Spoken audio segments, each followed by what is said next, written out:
Ultimate वाहन को subscribe करें और बेल आइकन को दबाएं ताकि आप अपनी ड्रीम डील फाइनल कर पाएं। Toyota is offering 5 years, 1 lakh kilometers. As standard or you have taken the extended No, warranty? is standard. This is standard. This is तो देखो दर्शकों, ये है फायदा टोयोटा ग्लैंजा लेने का। मारुति आपको 2 साल 40,000 किलोमीटर की वारंटी दे रही है।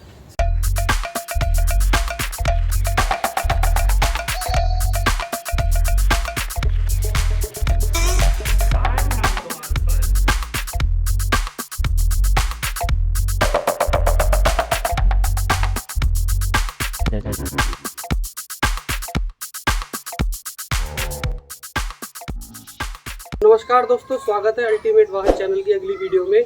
आज हमारे साथ टोयोटा ग्लैंजा है। ये वी वेरिएंट है जो कि बलिनो का ही रिवेज वर्जन है। ये अल्फा बेस्ड वर्जन है।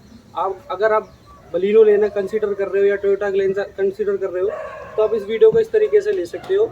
ये नई गाड़ी है, मात्र 2600 किलोमीटर चली हुई है। CVT के अंदर आती है। इसके अंदर LED प्रोजेक्टर हेडलैम्प्स आते हैं, टिंटेड ग्लास आते हैं, 16 इंचेस एलॉय व्हील्स आते हैं। जैसा बताया है CVT के अंदर आती है। 1.2 नेचुरली एस्पिरेटेड इंजन आता है इसके अंदर, जो कि 83 PS देता है पावर और 113 न्यूटन मीटर टॉर्क देता है। जो लोग बलिनो लेते हैं या टोयोटा ग्लांजा लेते हैं, उन लोगों का माइंडसेट जानने की कोशिश करते हैं। क्या स्पेसिफिक वो एवरेज कंसर्न पर्सन होते हैं या फिर वो मारुति से उनका प्यार है, या वो ये मानते हैं कि भाई मारुति ही लेनी है गाड़ी। वो चीज़ जानने की कोशिश करते हैं। ये गाड़ी सर की है। नमस्कार सर, स्वागत है आपका चैनल पे। तो आपसे थोड़ा जानने की कोशिश करेंगे, आपकी ये पहली गाड़ी है और कौन सी गाड़ी आ चुकी है? ये मेरी तीसरी गाड़ी है। तीसरी गाड़ी है। सबसे पहले मेरे पास वैगनार थी। ओके। वैगनार के बाद में मैंने चेंज ओवर किया एक अलग ब्रांड और कॉन्सेप्ट में जाने के लिए, और अलग ब्रांड कॉन्सेप्ट इस एंगल से कि मुझे थोड़ा सा बड़ी गाड़ी भी लेने का शौक था उस समय, लेकिन मैंने वो चलाई तो वो मेरे पास स्कोडा रैपिड थी। स्कोडा रैपिड डीजल में थी स्कोडा में। रैपिड। तो वो गाड़ी भी मैंने चलाई लगभग 1-1.5 साल। उसके बाद मेरा बाहर कंपनी वैगनार जो आपकी थी वो पेट्रोल थी CNG थी? पेट्रोल। तो कितने किलोमीटर चलाई थी वैगनार आपने? वैगनार मैंने लगभग 60,000 किलोमीटर चलाई। अच्छा। उस टाइम पे कितने की पड़ी थी वैगनार आपको? उस टाइम मैंने वैगनार लगभग 4.5 या 5 लाख की ली थी 2007 में। 60,000 चलाने के बाद रीसेल वैल्यू क्या मिली थी? रीसेल मैंने की नहीं। वो गाड़ी आज भी हमारे घर ही है, तो ब्रदर के पास में है। मैंने रीसेल नहीं की, लेकिन रीसेल वैल्यू उस गाड़ी की भी यदि मैं देता तो मुझे 3 लाख 2.5 लाख रुपए जब भी मिल रहे थे। देखो दोस्तों, ये सवाल पूछने का पर्पस इतना ही है, जो मारुति ओन करता है वो जहन में ये बात भी रखता है कि मुझे रीसेल वैल्यू इसकी अच्छी मिल सकती है। दूसरी गाड़ी के बारे में बताइए सर, स्कोडा रैपिड। मैं जब स्कोडा रैपिड में गया तो स्कोडा रैपिड लेने के पीछे मेरे 2 चीज़ें दिमाग में थी।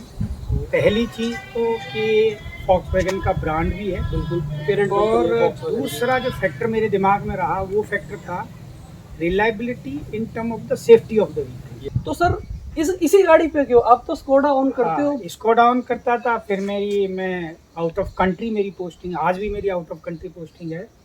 कोविड टाइम पर जब ये सिचुएशन चली तो मुझे ये लगा कि फैमिली पॉइंट ऑफ व्यू से टैक्सी लेना ठीक नहीं है। जी बिल्कुल।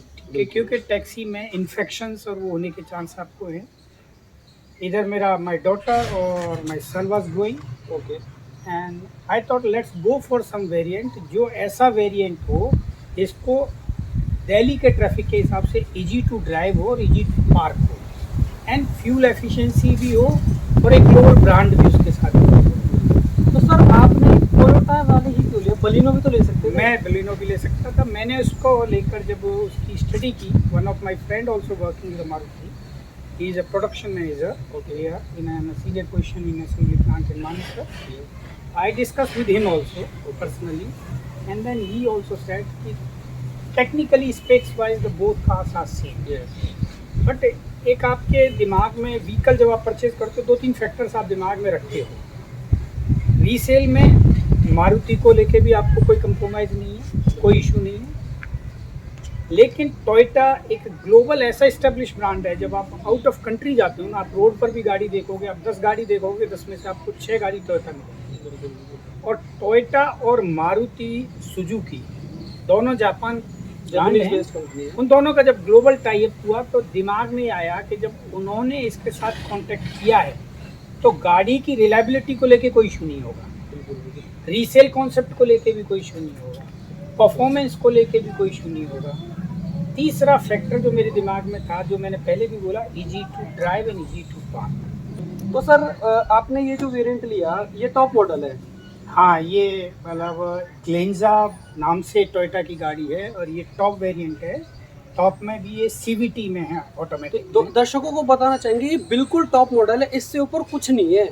ये सीवीटी के अंदर आती है और ये बिल्कुल अल्फा बेस टॉप मॉडल जैसा बताया। ये ग्लेंजा के अंदर वी वेरिएंट से जाना जाता है। तो सर कितने की पड़ी थी ये गाड़ी आपको? ये गाड़ी मैंने जो है लगभग ये 10.25 के आसपास ऑन रोड है। बिल्कुल। तो उस हिसाब से मैंने जब कंपैरिजन करके देखा तो आप बलेनो लेने जाओगे तब भी आपको सेम प्राइस पे करना है, ग्लेंजा लेने जाओगे तब भी सेम प्राइस करना है। लेकिन what is added? Okay, added is that when you go to the Maruti Baleno you get a 40,000 kilometer warranty. Yes. With a Generally, Maruti gives 2 years and 40,000 kilometer warranty. And what Toyota has to offer? Toyota is offering 5 years, 1 lakh kilometer. As standard or you have taken the extended No, warranty? is standard. This is standard. This is तो देखो दर्शकों, ये है फायदा Toyota Glanza लेने का। मारुति आपको 2 साल 40,000 किलोमीटर की वारंटी दे रही है। सर ने 1 रुपया भी एक्सटेंडेड वारंटी का नहीं दिया। अगर आप बलेनो लेते तो शायद आपसे 5-7 हज़ार रुपये एक्स्ट्रा लिए जाते 5 इयर्स 1 लाख किलोमीटर के लिए। और इनको by default on the date of purchase ये 5 साल 1 लाख किलोमीटर के अंदर मिली है। तो सर ओके, तो एवरेज क्या निकालते हो सर इसके अंदर? ये पेट्रोल गाड़ी अभी है। इसकी पहली सर्विस हुई है गाड़ी की, जैसा कि कहा 2600 किलोमीटर मात्र चली है। 6 महीने या 5,000 किलोमीटर के बाद इसकी दूसरी सर्विस होगी। पहली सर्विस 1000 किलोमीटर पे है। पहली सर्विस 1000 किलोमीटर पर थी। जनरल चेकअप चेकअप हो गया, वाश हुआ है, कुछ नहीं हुआ। दूसरी में भी वही होगा। तो सर मैं एक इंटरेस्टिंग सवाल पूछना चाहूँगा। जैसे कि देखो आपका लगभग 10.25 लाख का बजट था बिल्कुल जब आपने गाड़ी ली, तो आप एक कॉम्पैक्ट एसयूवी की तरफ भी तो जा सकते थे। जैसे आपके पास ऑप्शन नेक्सॉन है, 5 स्टार रेटेड गाड़ी है, ये तो 3 स्टार रेटेड गाड़ी है। और लोग तो सर इसे टीम का डब्बा भी बोलते हैं, आपने सुना होगा। आपके पास नेक्सॉन है, इको स्पोर्ट है, एक्सयूवी है, वेन्यू है, ब्रेजा है। अब ब्रेजा की तरफ क्यों नहीं गई? आपने सबसे पहला नाम लिया नेक्सॉन। सो मेरा अपना व्यक्तिगत मानना ये है कि जब when you come to the brand of the Tata, still the people carry one thing in mind, जो कि उनके दिमाग में क्या चलता है, Tata still has not come out from the mindset of the making trucks, right. गाड़ी जब तक टाटा की आज की जो नई गाड़ी आ रही है, जब तक वो गाड़ियाँ जवान रहती हैं, नई रहती हैं, तब तक उस गाड़ी की स्थिति अच्छी रहे। जैसे जैसे वो गाड़ी बूढ़ी होगी, एज बढ़ेगी, लाइफ बढ़ेगी गाड़ी की, तो उसकी कॉस्ट ऑफ मेंटेनेंस बढ़ती चली जाएगी। रिलायबिलिटी के अंदर रिलायबिलिटी इशू भी आता है। तो तो सर सर आप गेट्स की मैंने जो फीचर सुना उसका कि गेटों में से आवाज़ उसकी जाती नहीं है, धीरे धीरे बढ़ती है नॉइस। सर रेटलिंग नॉइस के बारे में बात कर रहे हैं, गेटों के अंदर से, डैशबोर्ड के अंदर से आती है। अभी प्रीवियस वीडियो मैंने नेक्सॉन के साथ शूट करी थी, नेक्सॉन मैंने चलाई भी है, मात्र वो 4000 किलोमीटर चली है, बेस मॉडल था। उसके अंदर भी सर ने सही बोला, रेटलिंग नॉइस आ रही थी, गेट में से नहीं आ रही थी, लेकिन बम्पर क्या कहते हैं, डैशबोर्ड से आ रही थी, पार्शल ट्रे की तरफ से उसमें आ रही थी। बिल्कुल। तो सर आप वेन्यू भी तो ले सकते थे, ब्रेजा भी तो ले सकते थे। ब्रेजा ले सकता था, लेकिन मैंने जैसे कहा कि मुझे किड्स ड्राइविंग को भी ध्यान में रखना था, तो इसीलिए मैं ऑटोमेटिक वेरिएंट में गया। ब्रेजा में भी तो ब्रेजा में भी था, लेकिन अभी मेरे दोनों बच्चे गाड़ी पहली बार वो चलाना सीख रहे हैं, और मैं बड़े एसयूवी में इसलिए नहीं जाना चाहता था कि उनको चलाने में दिक्कत नहीं आए। मुझे एक गाड़ी मेरी फैमिली साइज़ के हिसाब से, we are 2+2, I feel it is a very good choice in terms of the comfortability of the vehicle, easy to park, easy to drive mention में। और जो 4 मीटर कॉन्सेप्ट के अंदर जो गाड़ी है, जिसको मैं family car point of view से मुझे ये कार अच्छी लगी। मुझे बहुत बड़ा शेप ऑफ व्हीकल में मेरी पर्सनल चॉइस में नहीं जाता है।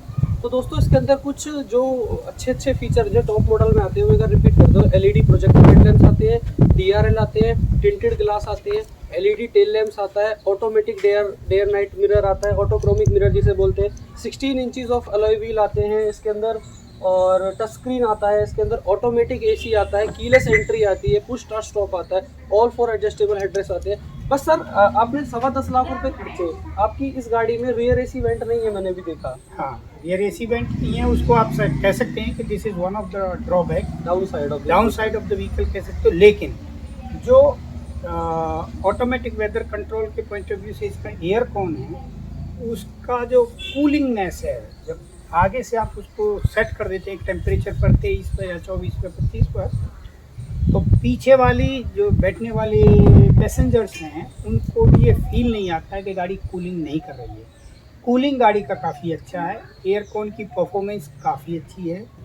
तो उस एंगल से वो एक ड्रॉबैक में आप काउंट कर सकते हो. I also question the same thing when I purchase, but when I use this vehicle and continuously using, I didn't find that is the biggest disadvantage. तो सर आपने 2600 किलोमीटर चला दी है जैसे गाड़ी, ज़्यादा पुरानी गाड़ी नहीं. लॉन्गेस्ट जर्नी आपने कितने किलोमीटर की है? लॉन्गेस्ट जर्नी मैंने इस गाड़ी को 300 किलोमीटर इन वन गो चलाया है, दिल्ली से जयपुर. ओके. एक जो मेरे को, मैंने मैनुअल गाड़ी चलाई है शुरू से, तो एक ये फीलर था कि चलाने में गाड़ी ऑटोमेटिक प्रॉब्लम नहीं आएगी चेंज ओवर से. मैंने बहुत सारे यूट्यूब वीडियो देखे तो उनको देख के मैं डरा हुआ था कि पता नहीं चला पाऊंगा अभी कि नहीं. लेकिन जब मैंने पहले दिन ये गाड़ी चलाई तो मुझे ऐसा कुछ अनईजीनेस नहीं लगा. और सबसे अच्छी चीज़ इसमें मुझे लगी कि मैं ऑटोमेटिक में जाना चाहता था, लेकिन मेरी जानकारी में इतना नहीं था कि AMT, CVT इस तरह के वेरिएंट आते हैं. And I discuss the technical things. जब मुझे किसी ने बताया कि आप CVT में जाइए, और चेंज का उन्होंने रीज़न जो मैंने पढ़ा भी, अपना स्टडी किया और जो रिसर्च करके देखने के बाद पता चला कि AMT में जब आप ड्राइव करते हो और switch change over of gear है, शिफ्ट ऑफ गियर है, वो आपको फील देता है. बिल्कुल. इस गाड़ी में CVT में जो सबसे अच्छी चीज़ मुझे लगी, स्मूथनेस. आपको पता ही नहीं चलता है कि गाड़ी चल रही है और चेंज ओवर नाम की कोई चीज़ नहीं है. दूसरा सबसे इसका बड़ा जो पॉजिटिव फैक्टर मुझे लगा, जो इजी फैक्टर में कहेंगे, ड्राइविंग कंफर्ट में जिसको बोलते हैं, कि गाड़ी को बंद होने का झंझट नहीं है, झटका खाने का झंझट नहीं है, बार बार आपको शिफ्ट करने का झंझट नहीं है. इतना इजी और कंफर्ट है. मैं एक बार जयपुर जब दूसरी बार इसको ले गया, मुझे ये फील हो रहा था कहीं कि इतने इजी ड्राइविंग में कहीं लेजीनेस ना आ जाए, आपको नींद ना आ जाए. तो वो कंफर्ट लेवल इतना अच्छा है ड्राइविंग का. डाउन साइड ऑफ AMT मुझे जो लगी वो इसकी, मतलब CVT में जो मैं कहूँगा वो लगी है कि मैनुअल गाड़ी में जब आप ओवरटेक करते हो तो आपके साथ एक पावर होती है गाड़ी में, चेंज हो मैनुअल कंट्रोलिंग की, वो इसमें आपके पास नहीं होती है. तो कई बार आपको फील होता है कि आप उसमें से नहीं निकल पा रहे हो ओवरटेक करके गाड़ी. लेकिन इस गाड़ी में उन्होंने इसके लिए एक फ़ीचर दिया है. उस फीचर को यदि आप यूज़ करते हो, नॉर्मल में जब D पर ड्राइव करो, there is a lever of the gear shift, there is a button called S. तो जब उसको आप स्पोर्ट्स मोड कर दोगे तो आपका जो टेक ओवर है गाड़ी का स्पीड का, वो काफ़ी बढ़ जाएगा और आप बहुत तेज़ी से निकल जाओगे. स्पेशली वो स्पोर्ट्स मोड और L मोड जो दिया है, अप हिल के लिए दिया है, लेकिन वो you can use when you want. इसमें हिल डिसेंट कंट्रोल आता है. अप हिल जब आप करते हो तो गाड़ी रोल बैक करती है पीछे. अप हिल में लेके कहीं नहीं गया हूँ, लेकिन मुझे बोला उन्होंने कि आप इस गाड़ी को जब अप हिल करो, आप L पर चलाओ स्पोर्ट मोड पर, तो गाड़ी नहीं रोल बैक. देखो दोस्तों, ऐसा बोला, but I have not used. देखो दोस्तों, सर ने सही बात बताई है. L पे क्या है ना, लोअर RPM, लोअर गियर पे होल्ड करके रखता है RPM. उस टाइम पे आपको कंटिन्यूस टॉर्क मिलता है गाड़ी के अंदर. बिल्कुल सही बात. जैसे सर ने बताया है CVT है, कंटिन्यूस वेरिएबल ट्रांसमिशन. तो सर एक चीज़ और जानना चाहूँगा. आपने बताया आप 300 किलोमीटर ट्रैवल करके गए जयपुर की तरफ. सिटिंग कंफर्ट कैसा है गाड़ी का? मुझे तो सीट्स गाड़ी की बहुत अच्छी लग रही है. सिटिंग कंफर्टेबल, इतना कंफर्टेबल है. सीट है पीछे की भी. पीछे की सीट में आपको कहाँ कुशनिंग चाहिए? आपको चाहिए लेग्स की, थाइज के नीचे आपकी कुशनिंग स्ट्रांग होना चाहिए. इसको थाई सपोर्ट टेक्निकली बोलते हैं. जब आप ड्राइविंग सीट पर बैठे हो तो आपको बैक सपोर्ट कुशनिंग अच्छी होनी चाहिए, दोनों तरफ से ग्रिप करके आपको पकड़ के रखे सीट. उस एंगल से आगे की सीट, पीछे की सीट बहुत कंफर्टेबल हैं. लेग रूम बहुत अच्छा है. तीसरी सबसे जो इसकी जो अच्छी चीज़ मुझे लगी कि सीट, जो ड्राइविंग सीट एडजस्टेबल, आप हाइट एडजस्टमेंट करने का इसमें फीचर है. तो जैसे मेरी कम हाइट है, मेरी लगभग 5 फुट 4 इंच हाइट है, जिस हिसाब से, या 5 होगी, तो हाइट एडजस्टमेंट का फीचर बहुत अच्छा है. सीट हाइट एडजस्टमेंट के साथ साथ स्टीयरिंग एडजस्टमेंट का भी फीचर है. इसमें दोस्तों एक चीज़ और बताना चाहूँगा. इसमें दोनों एडजस्टमेंट आते हैं, टिल्ट एडजस्टमेंट और टेलीस्कोपिक एडजस्टमेंट. दोनों एडजस्टमेंट आते हैं. ये इस सेगमेंट में मुझे लगता नहीं कोई और गाड़ी ये चीज़ प्रोवाइड करती है. ये अकेली इकलौती गाड़ी है जो दोनों एडजस्टमेंट प्रोवाइड करती है. सर एवरेज क्या निकालते हो? देखो सब लोग जानना चाहते हैं. मारुति है, रीबैज वर्जन ग्लेंजा ही है, सर देती कितना है अभी तक जो दे रही है? मुझे जो इसकी डैशबोर्ड पर जो दिख रहा है, 17.5 से 18 का दिख रहा है on an average. On an average. इसमें आपकी मैक्सिमम हाईवे ड्राइविंग है, तो सिटी भी है. हाँ, मैक्सिमम हाईवे ड्राइविंग है. 17.5 से 18 का मुझे दिख रहा है. और जब मुझे लगता है कि जब इसकी तीसरी सर्विस पूरी की फ्यूल चेंजिंग और उसके हिसाब से होगी, it will improve further. And average is all about individual driving pattern. Yes, exactly. How you drive totally depends on how you get the average. Correct. तो आपकी ड्राइविंग पैटर्न में, मैं हाईवे पर ड्राइविंग करता हूँ तो मेरा कांस्टेंट जो एवरेज का पैटर्न रहता है, आई हार्डली क्रॉस 80, राइट। तो मेरा ड्राइविंग पैटर्न में मुझे लगता है कि इसका एवरेज 20 से ऊपर जाएगा, इजीली जाएगा, जब ये तीसरी सर्विस गाड़ी क्रॉस करेगी। क्योंकि मैं स्कोडा में भी मेरा जो एवरेज मुझे जो कंपनी ने क्लेम किया तो उससे 2 ही एक्स्ट्रा आता था। तो जैसा सर ने बताया, सर देखो इतनी गाड़ियाँ चला चुकी हैं, ड्राइविंग सर की बहुत अच्छी है, लाइट फुट ड्राइविंग करते हैं। सर आपको लगता नहीं है कि आपने 10.25 लाख रुपए खर्च करे, इसके अंदर क्रूज कंट्रोल भी होना चाहिए था और सनरूफ भी होनी चाहिए थी? ऐसा रिग्रेट करता है? नहीं, कोई रिग्रेट नहीं है। I am proud of my buying what, because I have done study before purchasing of the vehicle. I know what I am getting, right? You already know. So I know already, so it's not a matter of regret because I decided to buy it. Somebody has not enforced me to go for this. This is my personal choice and I feel it's a value for money. So value for money car है। एक चीज़ और जानना चाहूँगा, जैसे देखो interior में देख रहा हूँ, गाड़ी का ऑल ब्लैक इंटीरियर है, बेज कलर या आइस ग्रे कलर नहीं आता, थोड़ा क्लस्ट्रोफोबिक नहीं लगता अंदर बैठ के कि यार थोड़ा सा प्रीमियमनेस और होनी चाहिए थी? नहीं, प्लास्टिक थोड़ा सा हल्का है, हल्का होगा, लेकिन मैं उसको ब्लैकिश और इसको जो लुक है उसको कूलिंगनेस से जोड़ता हूँ। ओके, आपकी आईज को सूदिंग क्या लगता है? आपने लाल कलर चूज किया, रेड कलर, तो what makes you to buy this colour? What makes so many other colour options? तो इसमें भी the colour is also very personal choice of individual. Nobody can enforce you to go for anywhere. I have driven a silver color Skoda. I have driven silver color WagonR. When I discussed with my family, my daughter and my son said, "Let's go for something different and vibrant." Okay. Sir एक चीज़ और करना चाहेंगे, आपने night driving करी होगी, जाहिर सी बात है, गाड़ी में हेडलाइट रिस्पॉन्स कैसा है? इसमें एलईडी प्रोजेक्टर बेस्ड लाइट्स आती हैं। इसके जो हेडलाइट रेस्पॉन्स है, मैं जैसे आपने देखा स्पेक्स यूज करता हूँ and I have a glare problem also. So most of time these days I avoid driving in night, right?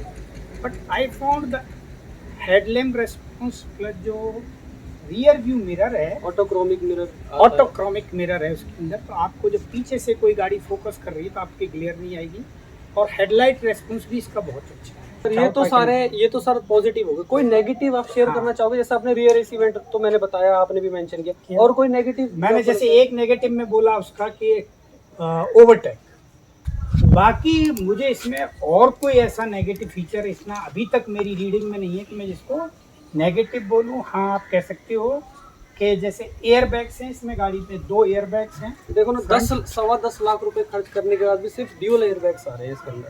तो वो आप कह सकते हो कि 2 एयर बैग और दिए जा सकते थे इस गाड़ी के अंदर। इसमें cut and share bag, cut and share bags जो कि पीछे के पैसेंजर्स के लिए हो सकते थे, that you can count down side. तो दर्शकों को बताना चाहेंगे, गाड़ी बिल्कुल नहीं है, सबने ज़्यादा चलाई नहीं है, जैसा बता रहे हैं, बच्चों के लिए ली हुई है। सर आउट ऑफ कंट्री रहते हैं, जब मौका मिलता है इंडिया आते हैं, विजिट करते हैं, तो थोड़ी बहुत टूरिंग करते हैं, अपने घर से गांव की तरफ आ गए या थोड़ा नेटिव प्लेस की तरफ चले गए। गाड़ी बिल्कुल नहीं है और सर बहुत सेटिस्फाई लग रहे हैं इस गाड़ी के साथ। तो देखो, चला के देखते हैं इस गाड़ी को, थोड़ा और जानने की कोशिश करते हैं गाड़ी चलती कैसी है। तो चलिए दोस्तों, गाड़ी को चला के देखते हैं। AMT है, CVT है, कैसा चलता है गाड़ी। तो मैंने सीट, मेरे हिसाब से एडजस्टेड सीट, मुझे इतना लेग रूम मिल रहा है, हेडरूम तो काफ़ी मिल रहा है मुझे गाड़ी के अंदर। सीट बेल्ट लगा के CVT गाड़ी चलाना है, ऑटोमेटिक गाड़ी चलाने के अंदर आपको कुछ नहीं करना, हैंड ब्रेक डाउन करके ब्रेक पे पैर रखना है और आगे का लीवर पुश करके उसको डी पे डाल देना है, और जैसे ही मैं हल्की सी भी ब्रेक छोड़ूंगा गाड़ी चलने लग जाएगी। मुझे इसमें कुछ नहीं करना, सिर्फ मुझे ब्रेक और एक्सेलरेशन पे कंट्रोल रखना है और गाड़ी अपने आप चलती है बहुत अच्छे से। ऐसा लग रहा है मेरा एक पैर तो फ्री है, बिल्कुल कोई कैसी भी थकान नहीं है इसमें। ब्रेक बाइट भी गाड़ी का बहुत अच्छा लग रहा है मुझे। विजिबिलिटी के अंदर गाड़ी बहुत अच्छी लग रही है। पीछे का जो ग्लास एरिया है ना, जो रियर व्यू मिरर से मुझे हो रहा है शो, वो थोड़ा सा छोटा लग रहा है। पीछे की ग्लास थोड़ा ज़्यादा टेपर है। फ्रंट विंडशील्ड से कोई दिक्कत नहीं है। ORVMs रिस्पॉन्स भी अच्छा है, थोड़े छोटे हैं ORVMs। मैं एक हुंडई ओन करता हूँ, तो हुंडई के रिस्पेक्ट में ORVMs मुझे थोड़े से छोटे लग रहे हैं। तो चलो गाड़ी को भगा के देखते हैं। अब इसमें सर इंडिकेशन शो करता है कौन से गियर में हूँ मैं? नहीं, अभी मैं L पे हूँ एक्चुअली। डी पे रखिए, नीचे इंडिकेशन डी पे आ गया। मैं D पे आ गया हूँ, अब पहले मैं L पे चला रहा था। तो देखो गाड़ी एक साथ पुश की, 2000 RPM पे गाड़ी है और अभी मैं इसमें गियर नहीं दिखा रहा कि मैं कौन से गियर में हूँ। कुछ नहीं दिखाएगा, डी दिखाएगा। डी दिखाएगा। गाड़ी चलने के अंदर बहुत अच्छी चल रही है। स्टीयरिंग रिस्पॉन्स भी अच्छा है। देखो 16 इंच के टायर आते हैं और ऑल ब्लैक इंटीरियर है। थोड़ा सा स्पोर्टीनेस आपको फील करा रहा है। टच स्क्रीन आता है आपको और रिवर्स कैमरा है। एसी का रिस्पॉन्स बहुत ज़बरदस्त है। ऑटोमेटिक एसी आ रहा है और सीट भी कमाल की है। बहुत मुझे अच्छे से होल्ड करके रख रखा है। एडजस्टेबल हेडरेस्ट है। थाई सपोर्ट भी बहुत ज़बरदस्त है। साइड बोल्स्टरिंग भी अच्छे से है। सर पीछे का रिस्पॉन्स कैसा है सीट का? सीट पीछे दो चीज़ें आपको देखने को मिलेंगी। एक तो लेग रूम बहुत अच्छा है इस सीट का, और लेग रूम दूसरा बहुत अच्छा जो है। थाई सपोर्ट है सीट का बहुत अच्छा है। हेडरेस्ट भी काफ़ी कंफर्टेबल है। दूसरा सीट्स क्या है, बैक सीट जो है 60-40 स्प्लिट है। ओके तो आपको 60-40 स्प्लिट में आपको ये बेनिफिट मिलता है कि if you are carrying something which is beyond the boot space, okay. You can down one seat and put it there. I am driving CVT for the first time और मुझे तो गाड़ी चलाने में बहुत ज़्यादा ही मज़ा आ रहा है। बस थोड़ा सा ना मुझे जो ये IRVM और ग्लास का एरिया है ना, ये थोड़ा छोटा लग रहा है। इसमें एरिया कम कवर कर रहा है। बस मेरी विजिबिलिटी के लिए सामने से गाड़ी बहुत अच्छी चल रही है। सस्पेंशन काफ़ी अच्छे है। जब बलिनो का पहला लॉट आया था ना तो सस्पेंशन थोड़े स्टिफ थे, गड्ढे फील होते थे। उसके बाद मारुति ने कंज्यूमर की सुनी, उसको रीट्यून्ड करके दिया है गाड़ी को। सर आप मैनुअल गाड़ी चलाते थे पहले, अब आपने ऑटोमेटिक गाड़ी ली है, तो आपको एडजस्ट होने में कितना टाइम लगा इसके अंदर? मुझे एडजस्ट होने में 1 मिनट भी नहीं। ओके मुझे ये फियर था कि मैं चला पाऊँगा या नहीं चला पाऊँगा, बिल्कुल। But the moment I enter in the car and put just मैंने अपना सीट बेल्ट को क्लिक किया और I started driving, but when I went to take a delivery of the car I was having fear in my mind.